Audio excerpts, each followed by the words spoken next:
What's up, guys? Thanks for tuning in and welcome to the very first edition of The Rundown, your soon to be favorite NFL focused sports podcast made by yours truly over at Rundown Sports, where we discuss all of the latest NFL news from a fan perspective, giving you the rundown.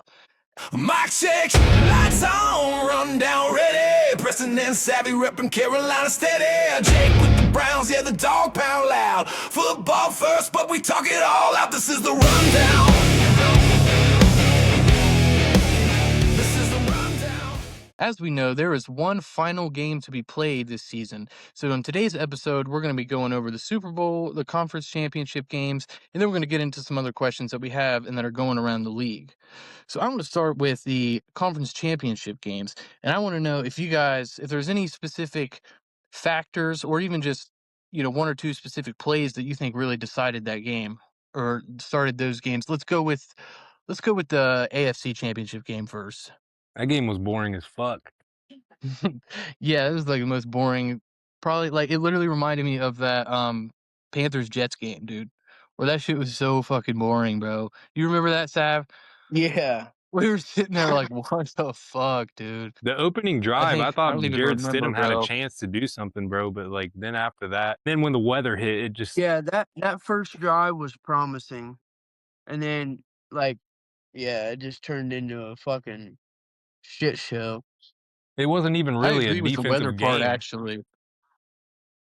Yeah, it was Yeah, a yeah, weather game. seriously. Like that was the first thing that came to my mind when like thinking of this question was the weather. Like, not saying that, like, the only reason the Patriots won was because it snowed, but, like, I think it held both teams back, honestly. Like, people were slipping all over the place, and it just I think that's primarily, like, what made it such a boring game.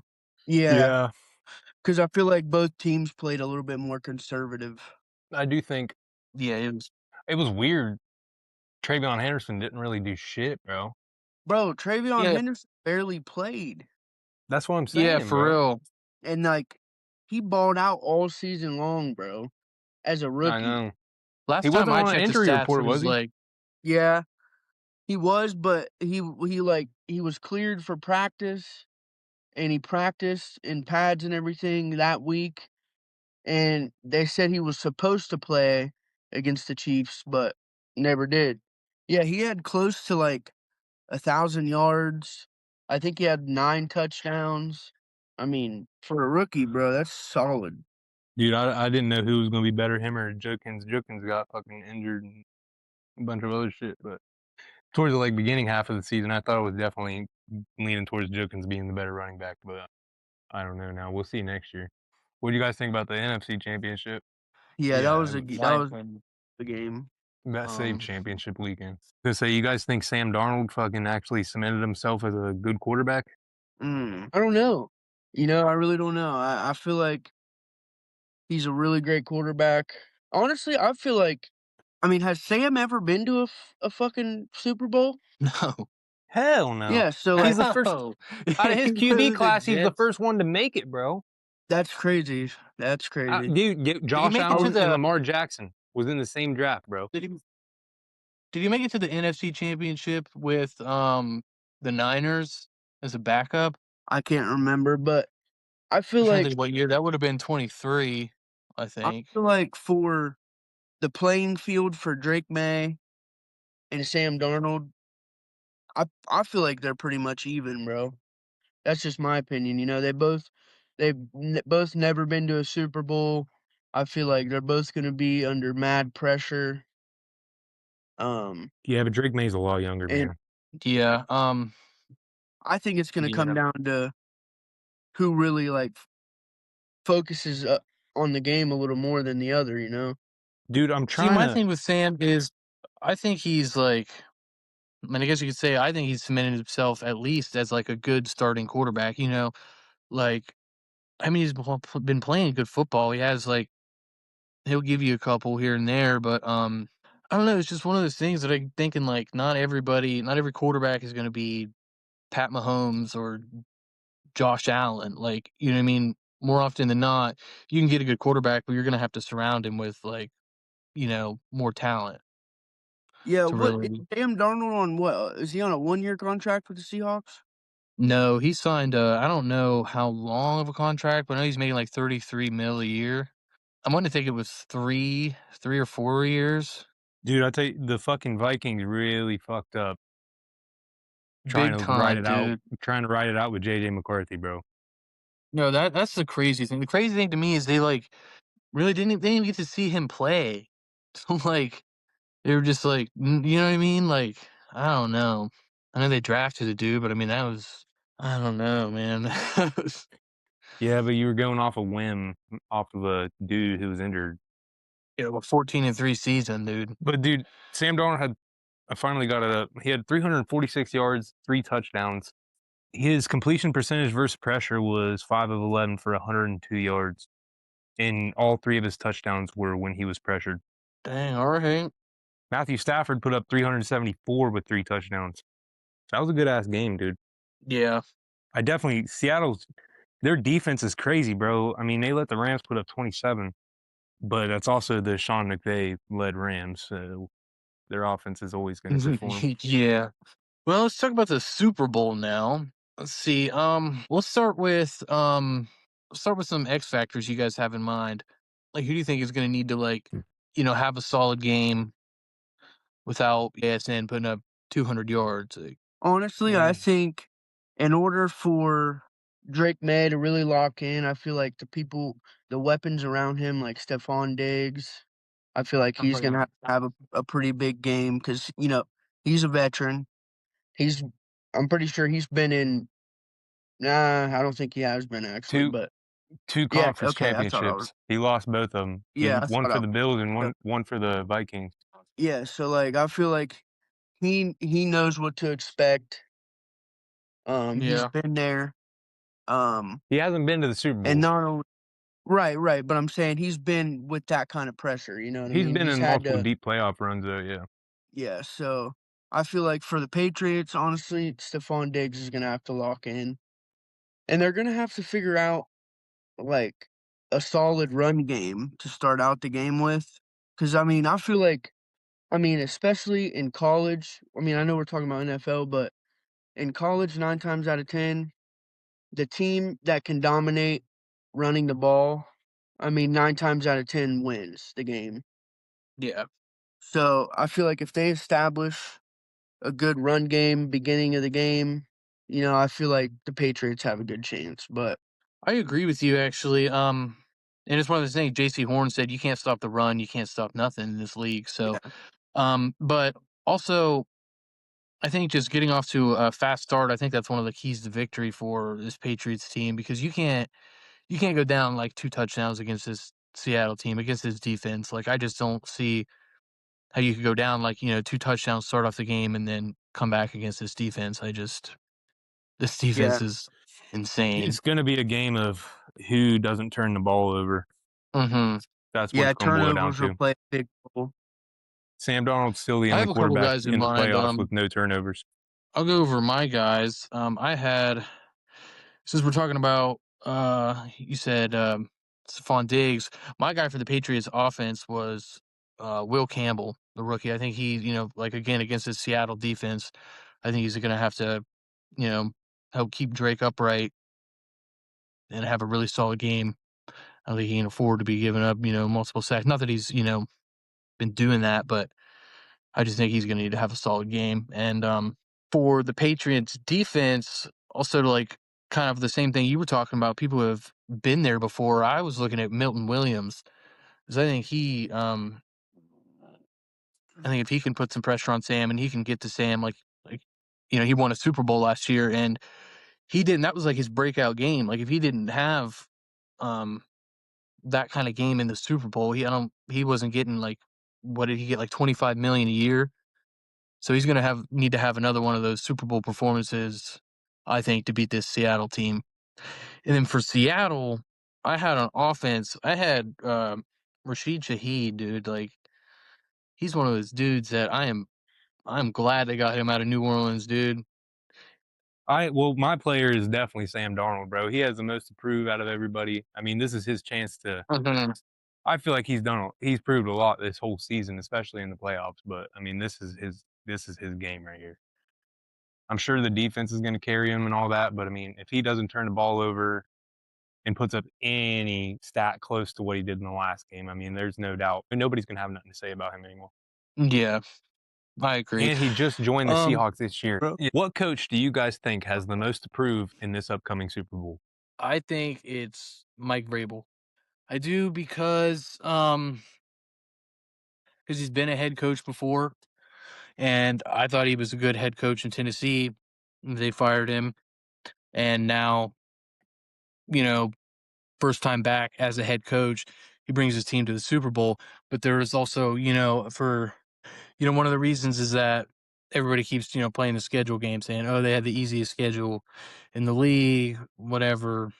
And I think you look at somebody like Mike McDonald and like, I don't know what else. I know like he's been with the team 2 years and Mike Vrabel's only been team 1 year, but I don't know, dude. You look at Mike McDonald and I think he's been pretty crazy. Like, he took over, he did 1 year as a head coach and somehow realized he was a Sam Darnold away from the Super Bowl.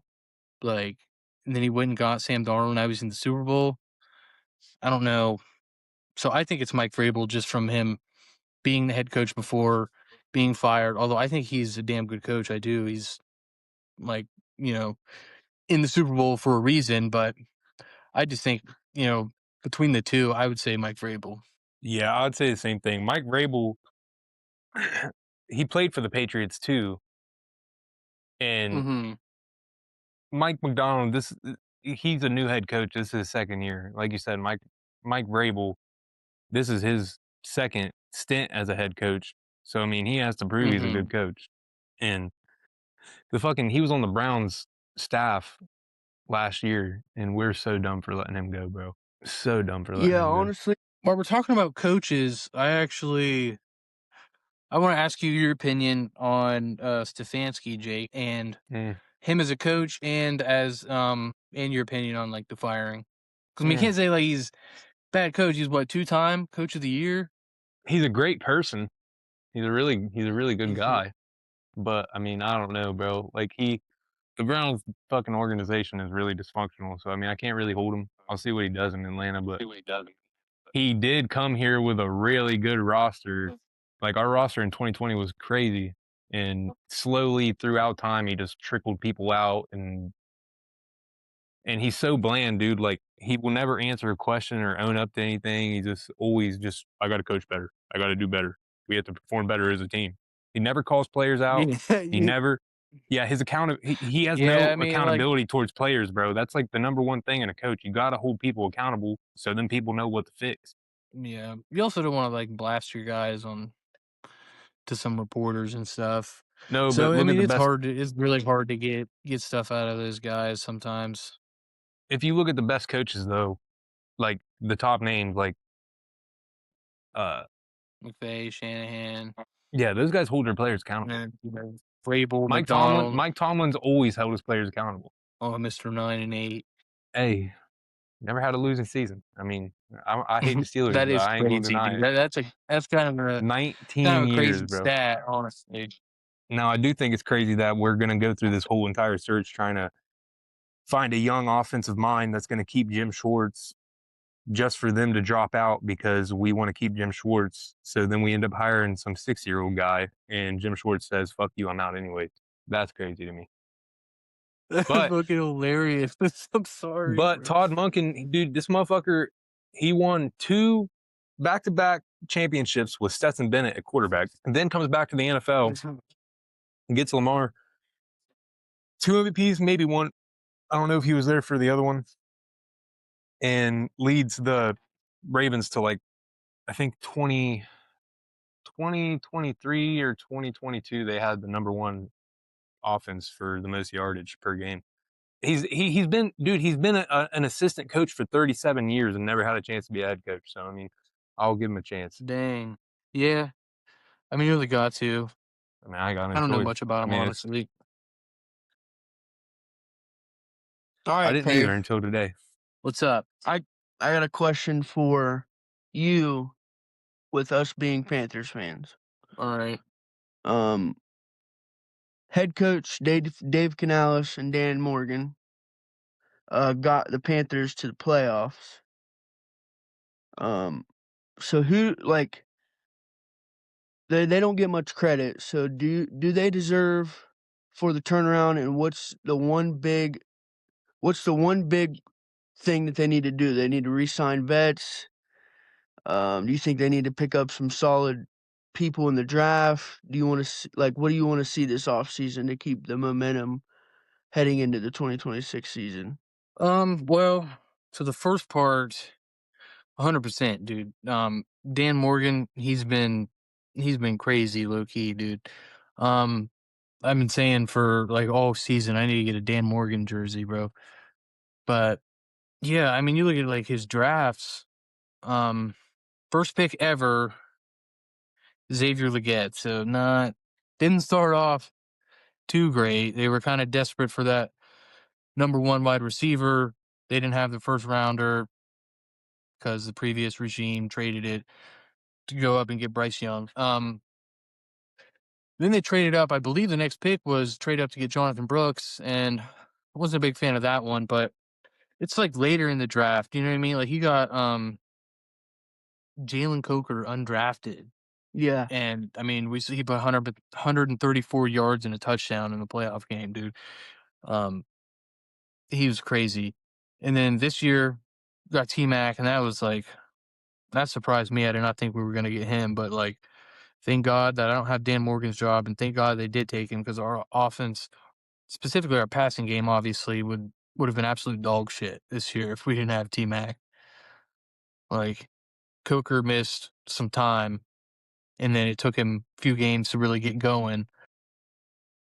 Yeah, and then I mean, you Yeah, just look at this rookie class in general and think of like all the players who like made an impact on this season.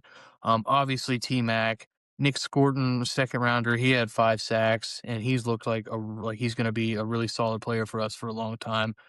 Princely had some moments. He didn't get as many opportunities as like I wanted him to. They were rocking with DJ Wanham, who ended the season with like 3 sacks. So I would have liked to see Princely get some more reps. And then I mean, Trevor Etienne had some muffs, but he's been a decent, return guy. And Lathan Ransom has been pretty good when he's been called upon. We've seen him make some plays. Seen him with the game-winning interception against the Bucks. And then the people like that you don't really think about, like we were talking about, I think, Ryan Fitzgerald. He had like 3 game winners this year. I mean, Yeah. he was part of this rookie class. And we also had some special teamers. But then a move that I always, when I think of Dan Morgan, bro, I think of he traded our 7th round draft pick, who was not going to make the team anyways, and got Mike Jackson, who has been pretty much everything you want out of your number 2 corner. And he played in 99% of 99% of the defensive snaps the last 2 years combined. Like, dude has just like not left the field. And we saw him like towards the end of this season just like light it up, dude. He was locked down. He got cooked against George Pickens, but really the whole team that game got cooked by George Pickens. But other than that, dude, that's been a crazy fucking trade. So I just want to give All him right. most of the credit to Dan Morgan. I think Dave Canales has done a good job of like setting the culture. I think he's still, yeah, second year head coach. I think he still needs some time to grow, but Dan Morgan specifically has been wild. All right. And then one more little short question. Do you think that Jalen Coker takes number 2 wide receiver over Xavier Leggett next year? Absolutely, dude. I do. I think he's the number 2 right now. He was the number 2 that playoff game against the Rams. That was like I think the first time he had like came out of the tunnel as a starter. So like from that point, he took XL's spot right there. I'm not fully like I'm fully given up on XL. Like I don't think he's not going to be like that, you know, number 1 wide receiver, like that stud number 1, but I think he could be like, a solid player. I think he's got some speed if he can like learn to use that speed and get open into the slot, and just, work on some of the games, some of the fundamentals. He's made some mistakes that were like just costly, but I think Coker has a number 2, and I think he's gonna go into the season as the number 2.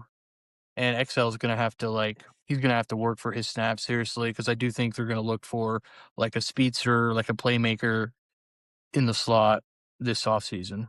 Okay. I got a question for you guys. Are you guys sold on Bryce Young yet? I'm gonna let you go first on this, Ab, if you want. Um, this is a hard one, dude. This is a really I know sensitive, hard one right here. that's why I asked it. So, like, as a quarterback, I feel like Bryce has a lot to work on. Um, but I think mentally, as a player and on and off the field, I feel like Bryce brings us a good bit of motivation. He keeps the culture around.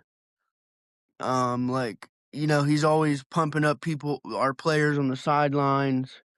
But as far as his game goes, there's just a lot in question, like he's short, number one. He has to jump sometimes over the offensive line to make passes. So, so it's just like, I love Bryce Young. I think he's a great player, but there's just a lot that he has to work on. And I feel like, if we could get, not that our offensive line is horrible, but it could be better. I feel like if we gave him just a little bit more time behind the pocket, that he could go through all of his progressions and be able to make the right choice. Um, because I feel like that was his big problem this year. Like he would feel pressured 99% of the time, and especially so early in the game, and would be throwing a fucking pick 5 minutes into the first quarter. Yeah, So I it's don't like, know. I don't think you can really judge him until you guys have a actual healthy, good offensive line. yeah, yeah, that's what I was getting to. I agree. I feel like, picking up the 5th year option was a solid move. I definitely Damn. What? Whoa. All You right. am just, I like, still switched here? places for a second. Yeah, that Yeah. was weird. Yeah. You did it switch for you Um, guys too? No? Oh, Yeah, it shit. did that. but all in all, I feel like having Bryce on our team is a good thing.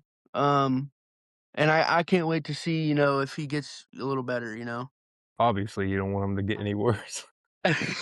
Yeah, I mean, yeah. I agree, Yeah, dude. I I think mean, the I offensive hope he line gets has to play a worse. little bit better. I don't think it's the pass protection as much as it being the run game, dude. It really seemed like the second half of the season they just weren't able to get that push in our run game. Really, just like went non-existent for Man, bro. other than I like love that Rico Rams Dowdle, game. bro.